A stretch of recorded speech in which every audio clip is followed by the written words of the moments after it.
Welcome to the In-Depth Podcast. I'm your host, Aaron Harris. In-Depth is a bi-weekly program where we will speak to people from all different walks of life to find out where they came from, what makes them tick, and where they're headed in the future.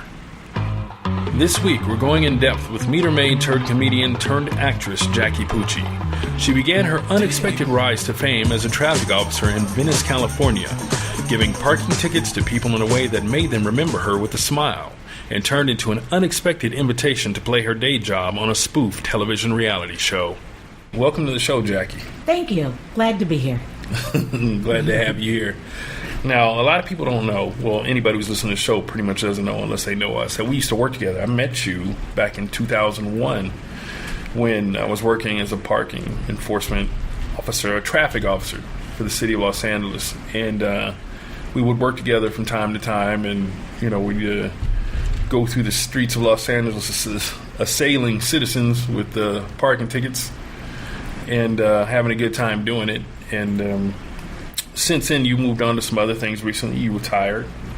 And yes. I mean, even when I knew you back then, you were still doing your acting, comedian stuff like that. And you're moving on to some bigger, better things right now. You got not only comedy stuff in the work, but actually a couple of serious movies that are going to be coming out pretty soon here. But what I want to ask you is, where did it all start for you? How did you get started in the entertainment business? Well, back in 96, I started doing stand-up comedy at the Comedy Store. Mm-hmm. Mitzi Shore, Pauly Shore mother was there, and I used to go and do comedy. Eddie Griffith was starting out. Mm-hmm. Some other comics were starting out, and we all started out together. And I was starting to make a name for myself, and I ended up adopting a little boy, then I adopted another boy. So I had to step out of doing stand-up comedy. Okay. And I remember when I was leaving, Eddie Griffith said to me, "Oh, you're doing a wonderful thing. Mm-hmm. You know, you're taking care of children. Right. You could always come back and do comedy at any age." You know, because he really used to love me. He said I looked like Diana Ross to him every time I would see him. He said I looked like Diana Ross because Eddie Griffith loves Diana Ross. Apparently. Yeah. No, he really does. Mm-hmm. I kid you not. And so I thought about that. I was like, wow, I'm going to be leaving comedy because I got to, take care of two children. But it was important to me to, one was a family member. So it was important to me not to let that family member be out in the streets and then come back and look for me. So in the meantime, while I was doing this, I remember someone said to me, as years went by, could you come and do some stand-up comedy? So I said, my God, I haven't done it in a while. So I went to this club and I did it, and the audience was like, oh, they were loving it. And I was thinking, wow, maybe I need to get back into this. Right. And Stevie Mack, my friend Stevie Mack, he's a comic. And he was saying, you ought to come back and do comedy. And I said, yeah, because I hadn't done it for so long. Yeah, how long of a hiatus had you taken? I didn't come back until I left in 97. I didn't come back until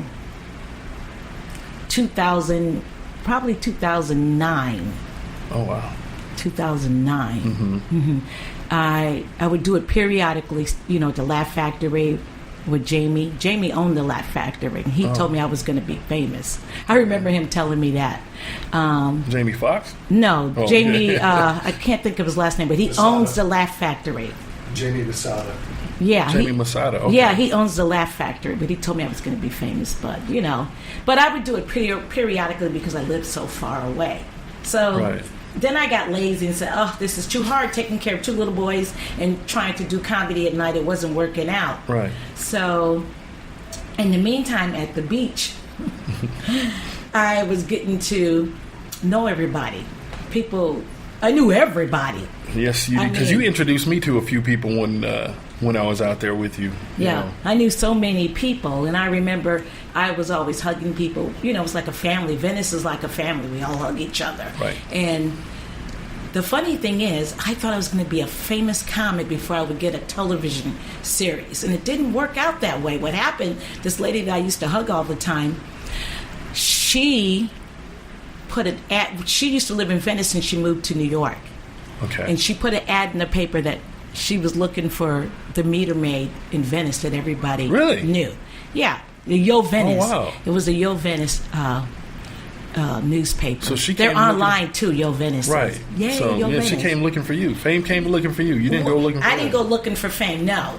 And people were telling me some producer is looking for you to do a television series. Right. And I thought I was being punked. Right. Oh, okay. Okay. You know, because, yeah, right. Some producers looking for me, sure. Right. So some people were telling me that, and I kind of like laughed at them and ignored it because I figured they were playing with me. So a month went by, and this old guy I'd never seen before, he goes, "Hey, how'd that TV thing work out?"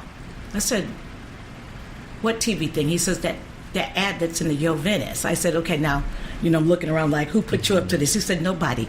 I said, "Are you for real? You did see something?" He said, "Yeah." So I went and I looked it up, and it was there. See. There was a telephone number in New York, but I still didn't believe it at first.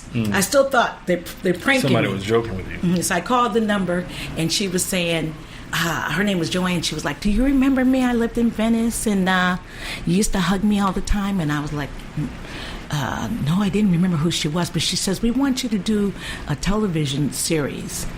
And it was a reality show, but they wanted to follow me on the job. So I told her, I don't think they'll allow that. Right. I think they're going to say no. So she said, "Well, we'll try." So she called the chief, and he didn't want her to do it. He wanted his wife to do it. Oh, which one? Which wife? Which? I don't know. They wanted. They didn't want me to do any. They didn't want me representing the city. Period. Right. As long as his wife could represent the city, that's okay. So. The councilman, who used to be a councilman, Nate Holden. I called Nate Holden and I told him that they were giving me a hard time. I said they won't let me do it, and they're filming cops. They're letting LAPD do the television series Cop at that time. And so Nate tried to get them to let me do it, and then he called me back. He called and he said they still said no. So I told her, I told Joanne, I said they won't let me do the show. So she said, okay. So I hung up and I thought, well, that's the end of that, right? She called me back 30 minutes later and she says, "Can you act?" And I said, "Can Queen Latifah sing?"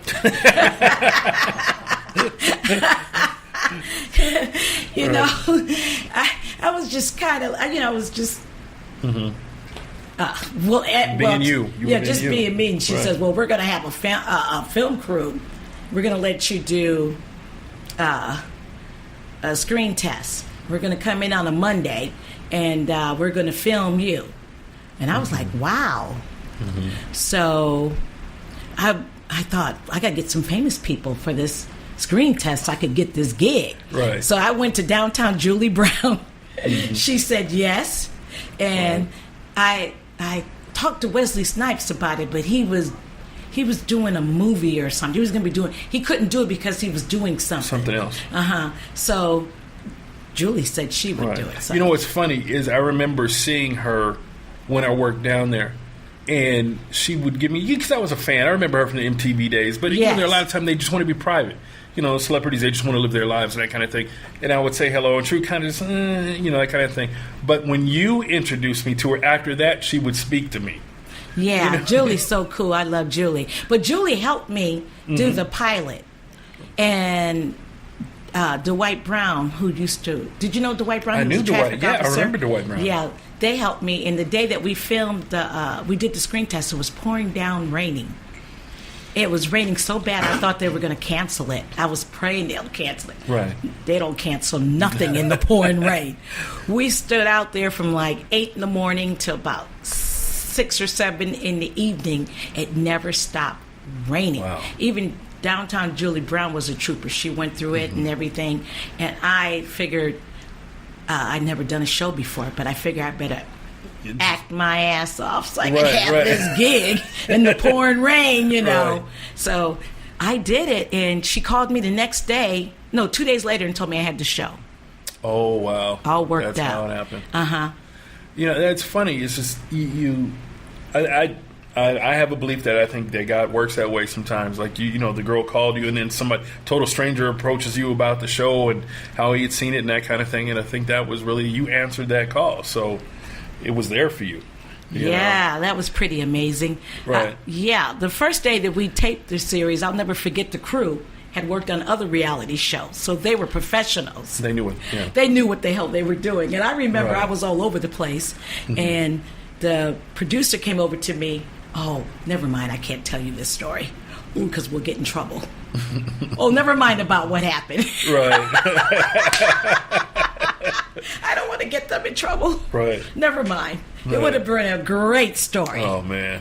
That's something. Yeah, I almost talked about the little secrets, but let me shut the hell up. Yeah, some things just need to be kept to themselves. Well, let's just say That's funny. I learned to do what I was supposed to do in a hurry. Right, I got you. Let's just talk about, I can't talk about everything, but I can tell you they did not like the fact that I didn't know what I was doing. Okay. The crew.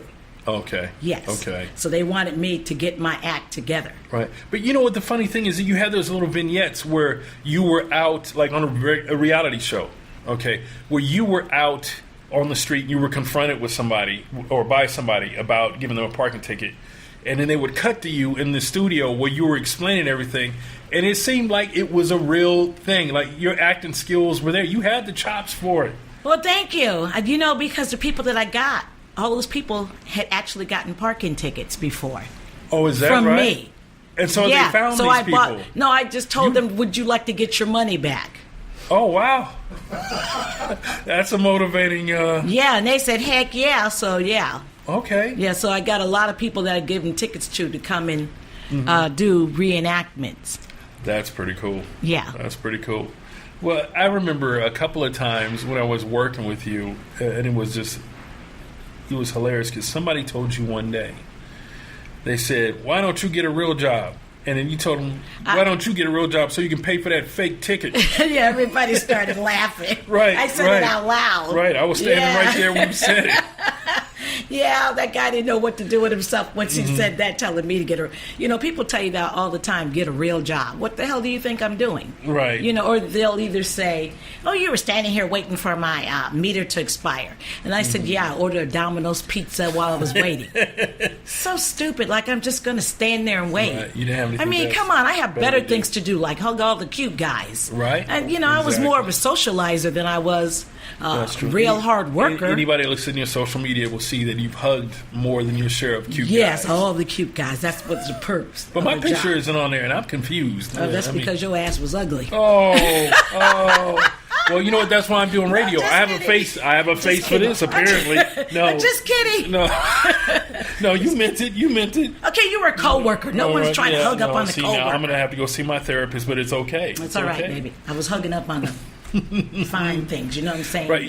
I remember you introduced me to the first Bachelor. The guy. What was his name? Evan. It was Evan. Yeah, he was walking down the street and you knew him. Yeah. And he stopped and spoke to you and you told him. But it wasn't The Bachelor. He did that show where he pretended to be a millionaire. Oh, that's right. Remember? That's right, yeah. He did that the first time, but found out he was just a construction worker. Okay, there it is. Yeah, you're right. Yes, that's what he did. Yes, Evan. He was the first person. Was he the first person I met? No. Wesley Snipes was the first celebrity I met. Right. Well, didn't you know Angelica before that? And I met Angelica in the 90s. I'm gonna name drop. Okay. Wesley was the first one. Okay. Then I met Angelica. Okay. Angelica, we're talking about Angelica Houston. Angelica Houston, the daughter of legendary screen director and producer John Huston. Yeah. And you guys are friends. Yes, I met Angelica because she married my dear friend. He's a sculptor and an artist. Robert Graham. He's not here anymore, but his name was Robert Graham. I remember it because I saw his work down on the Circle in Venice, and then I found out he did the sculptures over at the Coliseum for the 1984 Olympics. And the Roosevelt Memorial. Exactly. And Charlie Parker. Is he called the Bird? Right, the Birdman, Charlie Parker. Yeah, he did the bust of Charlie Parker. And also the sculptures down at the Catholic church downtown. I forget the name of the church, the big new church. Our Lady of, is it Our Lady of Hope? I'm not sure. I forget right now.